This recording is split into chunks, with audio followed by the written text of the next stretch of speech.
Hello friend, તમારું સ્વાગત કરું છું. હું લઉં છું ધોરણ 10 ગણિત અને એની અંદર પ્રકરણ 4 દ્વિઘાત સમીકરણ. પ્રકરણ 4 દ્વિઘાત સમીકરણ. આપણે આના ઘણા બધા દાખલાઓ ગણી ગયા છીએ. તમારા પાઠ્યપુસ્તકની અંદર જે દ્વિઘાત સમીકરણ છે એમાં આપણે સ્વાધ્યાય 4.1 લેવાનું છે, જે તમારા પાઠ્યપુસ્તકમાં પાના નંબર 36 પર છે. જુઓ તમે અને એમાં રકમ જોતા જાઓ. સ્વાધ્યાય 4.1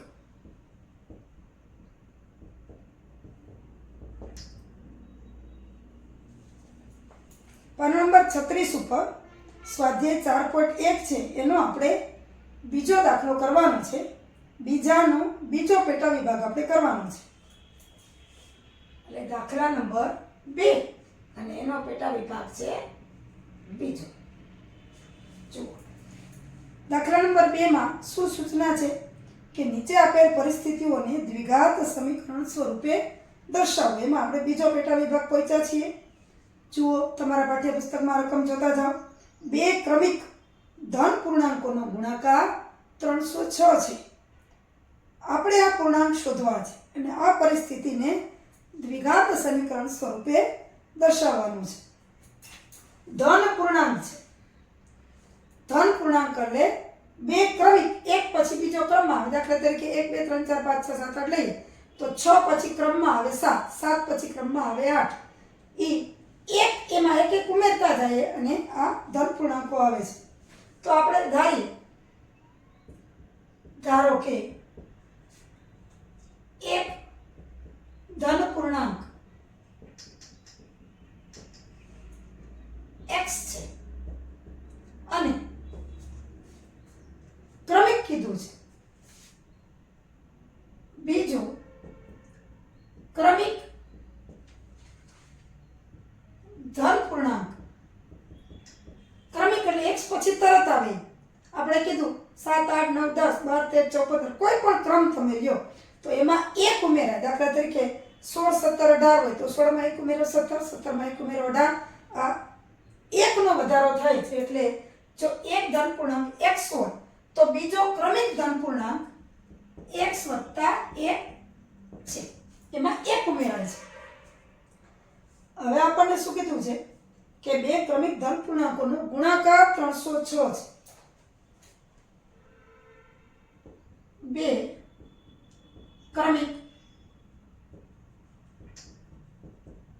ધન પૂર્ણાંકોનો ગુણાકાર 306 છે. એટલે કે x અને x + 1 બેનો ગુણાકાર 306 છે. તો આપણે લખીએ x + 1 = 306. હવે આપણે સાદુરૂપ આપીએ. x × x એટલે x નો વર્ગ, x × +1 એટલે +x = 306. હવે આને આપણે 306 ને આ બાજુ લઈ લઈએ એટલે x² + bx + c = 0 એ પ્રકારનું સમીકરણ આવી જાય. તો આપણે લઈએ છીએ x² + x. 306 બરાબરની આ બાજુ છે, પ્લસ છે, બરાબરની સામે જશે તો માઇનસ થશે. -306 = 0. આપણને જે પરિસ્થિતિ આપી એ પરિસ્થિતિ પ્રમાણે આ સમીકરણ થાય છે. એટલે આપણે લખીએ કે સમીકરણ x² + x - 306 = 0 એ આપણને જે પરિસ્થિતિ આપી આપેલ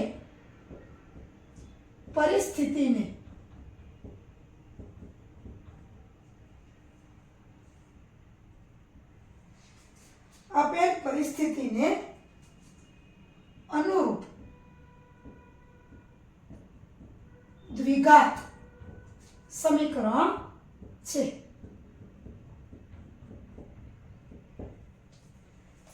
આ જે પરિસ્થિતિ હતી આપેલ પરિસ્થિતિને અનુરૂપ દ્વિઘાત સમીકરણ છે. દ્વિઘાત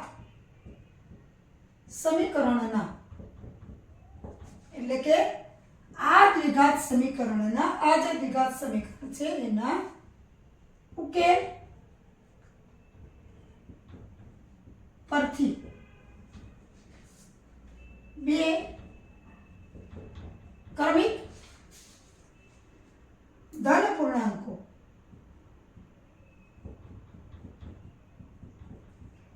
x અને x+1 શોધી શકાય. આપણે જે પરિસ્થિતિ આપી હતી પરિસ્થિતિમાંથી આપણે દ્વિઘાત સમીકરણ મેળવ્યું અને આ દ્વિઘાત સમીકરણના ઉકેલ ઉપરથી બે ક્રમિક ધન પૂર્ણાંકો જે x અને x+1 છે એ આપણે શોધી શકીએ છીએ. એટલે આપણને જે પરિસ્થિતિ આપી છે એના ઉપરથી આપણે દ્વિઘાત સમીકરણ બનાવ્યું છે. આ જે સમીકરણ છે એ ઉકેલ ઉપરથી આપણે આ ધન પૂર્ણાંકો છે એ શોધી શકીએ છીએ. હવે આપણે જે સ્વાધ્યાય 4.1 નો બીજો દાખલો છે એનો ત્રીજો પેટા વિભાગ લેવાનો છે. દાખલા નંબર 2 એનો પેટા વિભાગ ત્રીજો. જુઓ, દરેકમાં જે પરિસ્થિતિ આપણને આપી છે એને દ્વિઘાત સમીકરણ સ્વરૂપે દર્શાવવાની છે. જુઓ ત્રીજો દાખલો તમારા પાઠ્યપુસ્તકની અંદર જોતા જાઓ. પાના નંબર 36 ઉપર આપેલ છે ગણિતની અંદર. રોહનની માતા તેના કરતાં 26 વર્ષ મોટા છે. આજથી 3 વર્ષ પછી તેમની ઉંમર દર્શાવતી સંખ્યાઓનો ગુણાકાર જો વર્ષની અંદર 360 હશે તો રોહનની હાલની ઉંમર શોધવી છે. તે આ પરિસ્થિતિ છે એને આપણે દ્વિઘાત સમીકરણ સ્વરૂપે દર્શાવવાનું છે. જુઓ, રોહનની માતા તેના કરતાં 26 વર્ષ મોટા છે. આપણે ધારી લઈએ કે રોહનની ઉંમર અત્યારે x વર્ષ છે. ધારો કે રોહનની હાલની ઉંમર x વર્ષ છે. તો તેની માતાની હાલની ઉંમર જો રોહન કરતા એની માતાની ઉંમર 26 વર્ષ વધારે છે, એટલે કે 26 વર્ષ મોટા છે.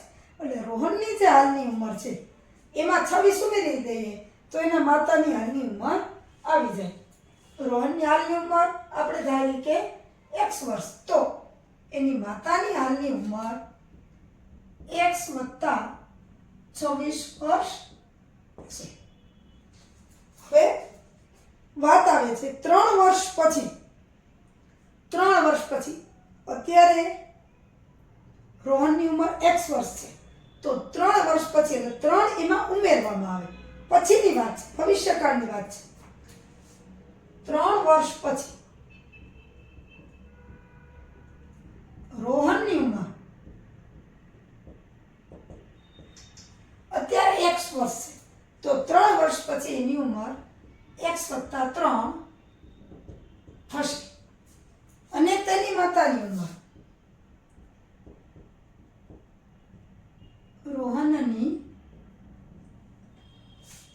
માતાની ઉંમર 3 વર્ષ પછી જો અત્યારે કેટલી છે હાલની x + 26, એમાં 3 ઉમેરવામાં આવે એટલે કે x + 26 વત્તા 3 ઉમેરવામાં આવે એટલે કે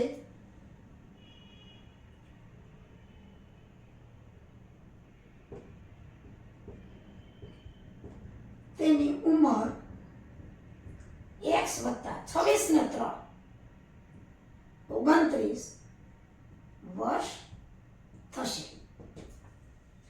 હવે આપણને શું કીધું છે કે 3 વર્ષ પછી તેની ઉંમર દર્શાવતી સંખ્યાઓનો ગુણાકાર વર્ષમાં 360 છે. હવે બેયનો ગુણાકાર એટલે કે રોહનની 3 વર્ષ પછી x + 3, એની માતાની 3 વર્ષ પછી x + 29, બેયનો ગુણાકાર 360 છે. બંનેની 3 વર્ષ પછીની ઉંમરનો ગુણાકાર 360 છે. એમ આપણને આપી દીધું છે.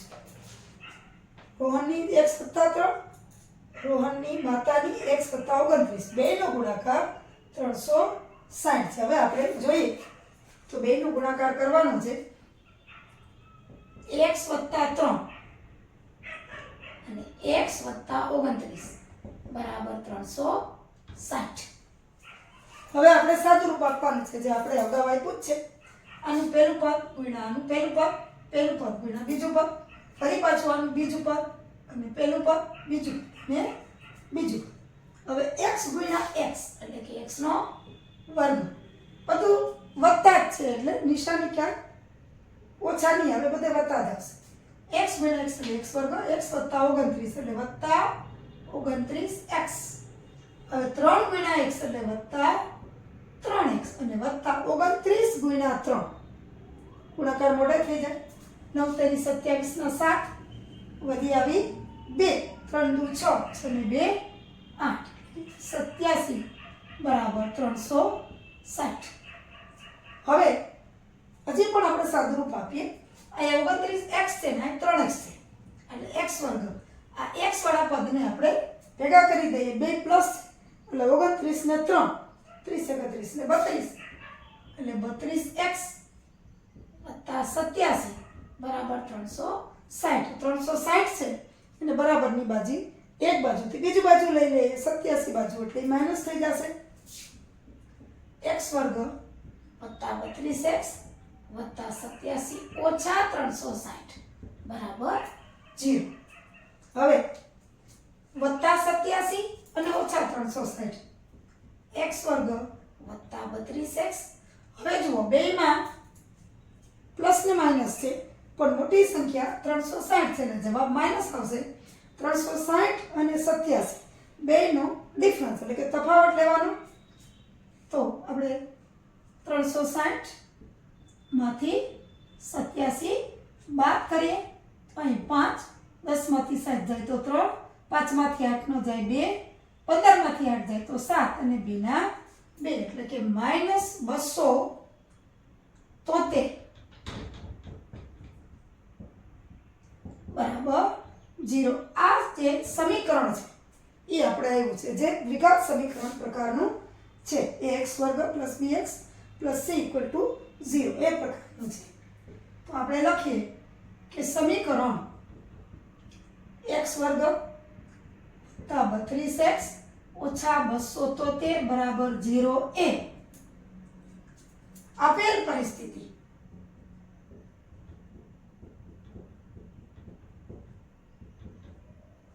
દર્શાવતું દ્વિઘાત સમીકરણ છે. આપણને જે પરિસ્થિતિ આપી છે રોહન અને એના માતાની ઉંમરની, એ પરિસ્થિતિ દર્શાવતું દ્વિઘાત સમીકરણ છે જેના ઉકેલ વડે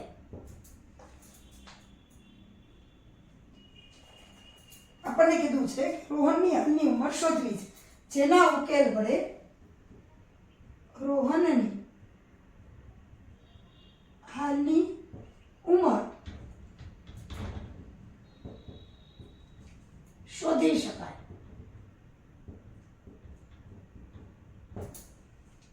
અને એની માતાની ઉંમર પણ શોધી શકાય. પણ આપણને ખાલી એટલું જ કીધું છે કે આપણે રોહનની હાલની ઉંમર શોધવી છે. તો આ જે સમીકરણ છે એ સમીકરણ છે આપણને જે પરિસ્થિતિ આપી હતી એ પરિસ્થિતિ દર્શાવતું દ્વિઘાત સમીકરણ છે અને એના ઉકેલથી રોહનની હાલની ઉંમર શોધી શકાય. એટલે આ જે સમીકરણ છે એ મુખ્ય સમીકરણ છે, દ્વિઘાત સમીકરણ છે. આ પરિસ્થિતિને અનુરૂપ અને એનો ઉકેલ કરીએ તો આપણને રોહનની ઉંમર મળી જાય. આવી રીતે આપેલ જે પરિસ્થિતિ હોય એના ઉપરથી આપણે દ્વિઘાત સમીકરણ બનાવી શકીએ છીએ અને ઉકેલ મેળવી અને આપણે જે શોધવું હોય એ શોધી શકાય છે.